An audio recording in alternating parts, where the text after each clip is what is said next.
Hello and welcome back to another Magic the Gathering EDH deck tech idea. Today we are taking a look at Neyith of the Dire Hunt. She's a 4 mana 3/3 and whenever one or more creatures you control fight or become blocked, draw a card. This is going to be the main mechanic that we are going to use in this deck, but her second triggered ability is also worth mentioning. At the beginning of combat on your turn, you may pay 3 mana. If you do, double target creature's power until end of turn. That creature must be blocked this combat if able. We are going to build this Gruul aggro commander to force our opponents to block our creatures so we draw additional cards, and with that we also keep the board in check until we found our final overrun effect. Due to the fact that a lot of those creatures are extremely mana intensive, we will need to ramp in the early game to be able to cast all of our expensive creatures. This is why we play cards like Shadow in the Warp, a 3 mana enchantment, and the first creature spell you cast each turn costs 2 less to cast. Furthermore, this card also burns our opponents because whenever an opponent casts their first non-creature spell each turn, Shadow in the Warp deals 2 damage to that player.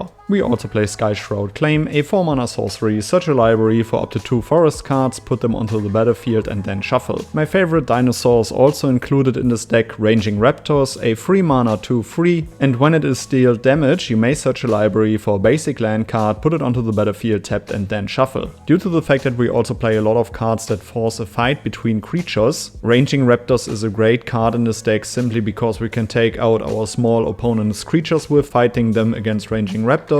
And while that, we also profit from that enrage mechanic. We play Nature's Law, a 2 mana sorcery, search a library for a forest card, put it onto the battlefield and then shuffle. In addition to that, also 3 Visits, which does exactly the same, and Farseek, a 2 mana sorcery, search a library for a plains, island, swamp or mountain card, put it onto the battlefield tapped and then shuffle. Once we have accumulated a little bit of mana, we want to bring out creatures that will help us to draw a lot of cards with Neyith on the battlefield. So we play cards like Brash Taunter, a 5 mana 1/1 with Indestructible, and whenever Brash Taunter is dealt damage, it deals that much damage to target opponent, and for 3 mana and tapping Brash Taunter, it fights another target creature. When you are building a deck around a fight mechanic, always make sure to read those cards carefully, because it can be really helpful if your creatures can also fight other creatures that you control to enable certain enrage or fight mechanics while your opponents have no creatures on the battlefield. Brash Taunter is a great blocker in this deck, and once he isn't summoning sick anymore, his activated ability will not only deal damage, it will also draw you a card due to Neyith. At some point we want to play Gruul Rage Beast, a 7 mana 6/6, and whenever it or another creature enters the battlefield under your control, that creature fights target creature an opponent controls. It's quite an old card, but especially in this deck it does a lot of work. We play Kogla the Titan Ape, a 6 mana 7/6, and when it enters the battlefield it fights up to 1 target creature you don't control. Whenever Kogla attacks, destroy target artifact or enchantment defending player controls. Furthermore, in this deck we can also use Kogla's activated ability, because for 2 mana we can return target human you control to its owner's hand, which is going to be Neyith, so Kogla gains Indestructible until end of turn. We are going to stick to this ape, because we also play Kogla and Hidaro, a 6 mana 7/7, and when it enters the battlefield choose 1, it gains Trample and Haste until end of turn, or it fights target creature you don't control. In addition to that, it also has a very powerful channel mechanic. For 4 mana and discarding it, destroy up to 1 target artifact or enchantment. Shuffle Kogla and Hidaro into your library from your graveyard and then draw a card. Definitely keep in mind that you can also activate this ability without any artifact or enchantment on the battlefield, because it says up to 1. So if you are in a tough spot, you can just cycle this card to draw another card.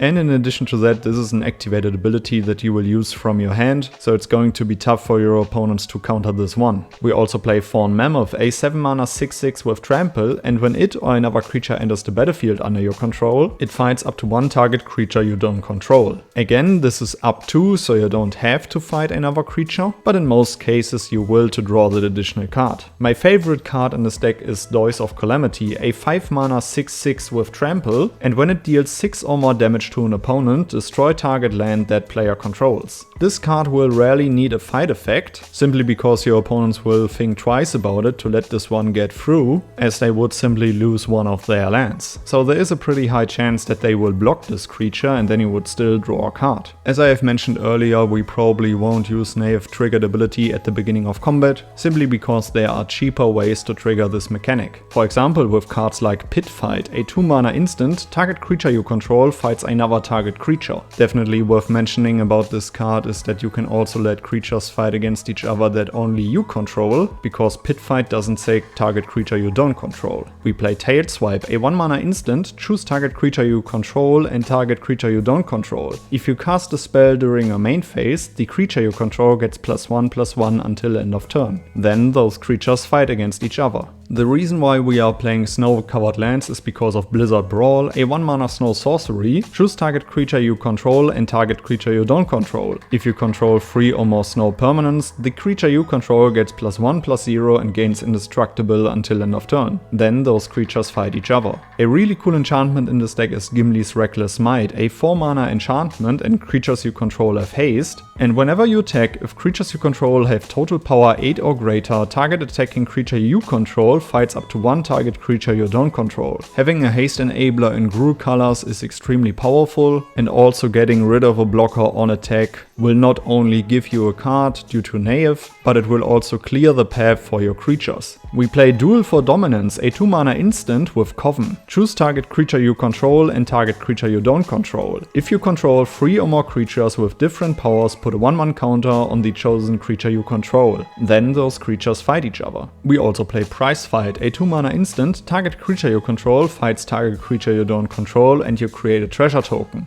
And now I would like to present a few more of our top end creatures. We play Dawnglade Regent, a 7 mana 8/8, and when it enters the battlefield you become the Monarch. As long as you're the Monarch, permanents you control have hexproof. Due to the fact that our opponents can always react on our fight targets, they would love to use some removal on our creatures. But if all of our permanents have hexproof, they won't be able to target anything from us, and due to the fact that this deck is made for keeping the board in check, you should be able to keep the Monarch for several turns, if not the whole game. We also play Apex Altisor, a 9 mana 10/10, and when it enters the battlefield it fights up to 1 target creature you don't control. It also has the Enrage mechanic, so whenever Apex Altisor is dealt damage, it fights up to 1 target creature you don't control. Remember what I have said about cards like Brash Taunter that can fight another target creature, so also consider letting your creatures fight against each other. We play Ansrok, the Quake Mole, a 4 mana 8/4, and when it becomes blocked, untap each creature you control. After this combat phase, there is an additional combat phase. It also has a 7 mana activated ability. Ansrok must be blocked each combat this turn if able.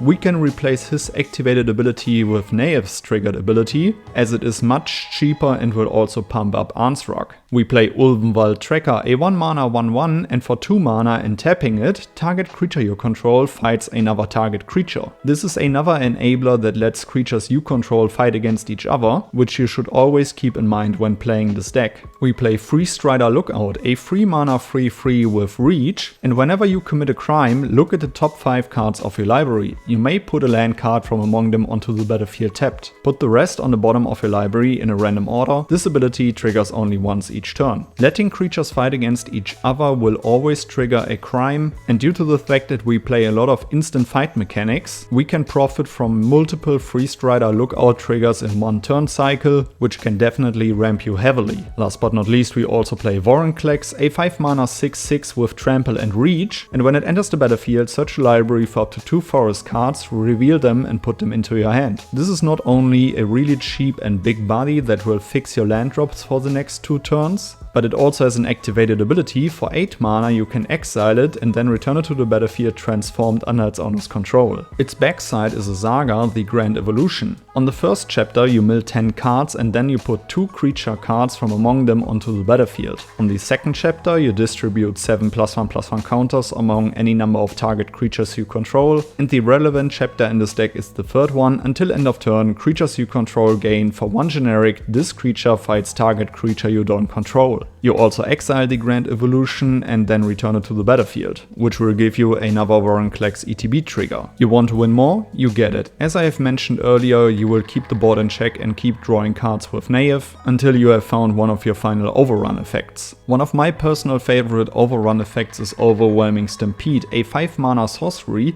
Until end of turn, creatures you control gain trample and get +X/+X, where X is the greatest power among creatures you control. If you are able to pull off this sorcery, you should be able to at least kick out a few players, if not all of your opponents, to finally end this game. Alright guys, these were a few cards that I would play in Neyith of the Dire Hunt. Make sure to check out my full deck list in the notes below. Let me know which cards you would add to the deck, which legendary creature I shall feature next, and then I would say see you in the next one. Goodbye guys.